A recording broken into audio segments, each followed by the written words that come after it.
Kalau kita bicara soal produk Apple, yaitu iPhone, apalagi ketika dibandingkan dengan Android ya, maka pembahasannya akan sangat panjang sekali. Banyak yang bilang flagship Android lebih baik daripada iPhone, dan begitu juga sebaliknya, tidak sedikit yang mengatakan iPhone lebih baik daripada Android.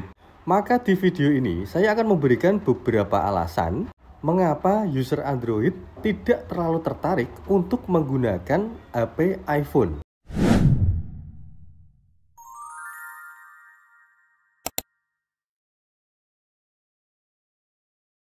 Hai guys, kembali lagi dengan saya Dika Waltekno, dan di video kali ini saya akan memberikan beberapa alasan tentang kekurangan HP iPhone di mata user Android. Oke, yang pertama adalah harganya yang relatif lebih mahal.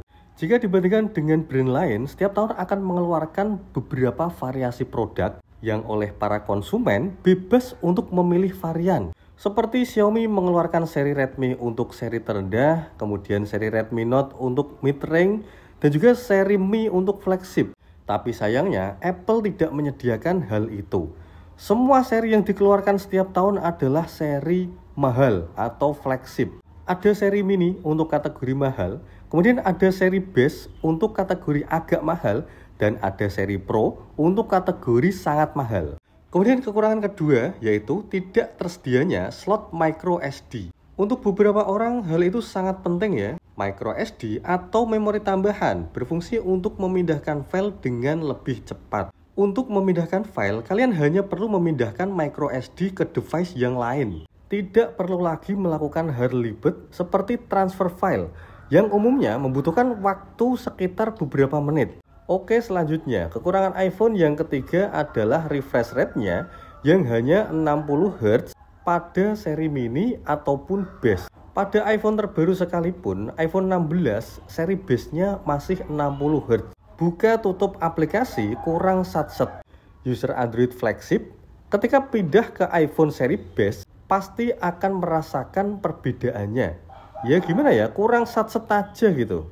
Kemudian kekurangan yang selanjutnya, kekurangan keempat pada iPhone, yaitu untuk seri base tidak tersedia lensa tele. Untuk seri Pro memang ada lensa tele, tapi belum sebagus Android yang bisa mengambil gambar sampai 5 kali optical zoom. Di beberapa channel YouTube sudah dibahas. Dan iPhone terbukti kalah telak kalau urusan lensa periskop.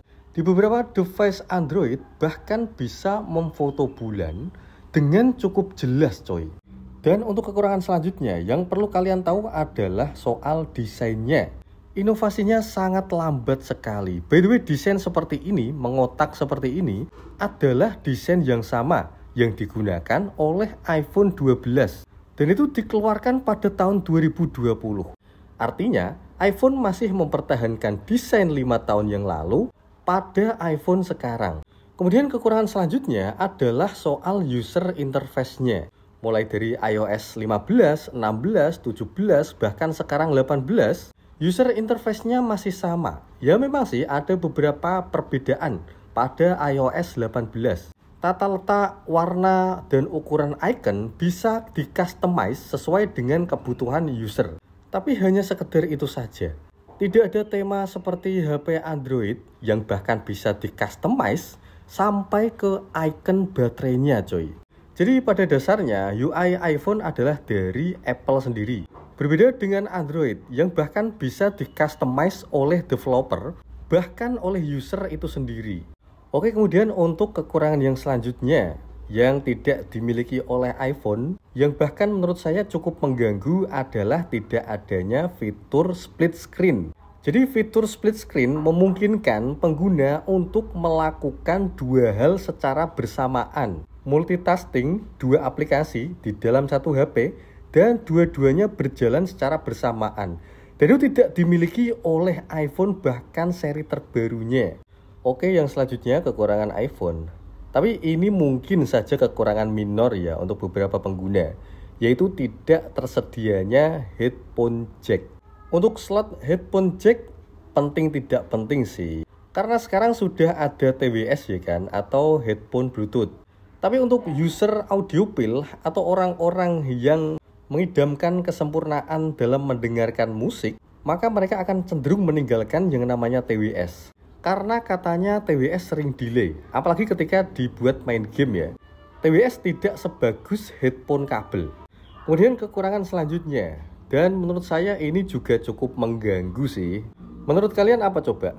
Ya betul, sistem pengaman atau screen lock yang hanya menggunakan Face ID. iPhone sudah meninggalkan pengamanan berupa sidik jari itu di tahun 2017. Dan sejak saat itu, iPhone hanya menggunakan teknologi Face ID untuk membuka kunci layar. Yang sangat mengganggu adalah ketika kita berkendara, menggunakan helm, menggunakan masker, atau saat ingin membuka kunci layar akan tetapi sensornya terhalangi. Ya mau gimana lagi ya, terpaksa harus menggunakan passcode ya. Karena nggak ada cara atau fitur lain selain Face ID. Kekurangan selanjutnya adalah tidak mendukung dual SIM fisik. Meskipun sekarang ada fitur eSIM ya, jadi bisa mengaktifkan dual nomor secara bersamaan. Akan tetapi bagi sebagian orang, SIM fisik merupakan hal yang terpenting.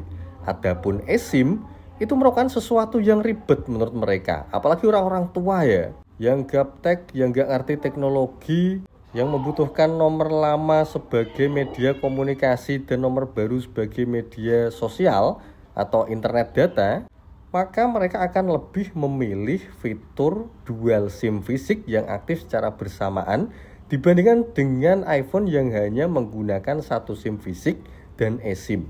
Selanjutnya adalah harga aksesoris yang relatif lebih mahal. Kalian tahulah, setiap beli iPhone pasti beli aksesoris. Minimal adalah kepala charger. Karena bawaannya nggak ada kepala charger coy. Dan minimal kalian harus mengeluarkan 300-500 ribu untuk harga kepala charger saja. Dan itu belum aksesoris yang lain seperti smartwatch, kemudian earbud yang harganya jauh lebih mahal dibandingkan dengan harga aksesoris Android. Yang terakhir adalah soal pengisian daya.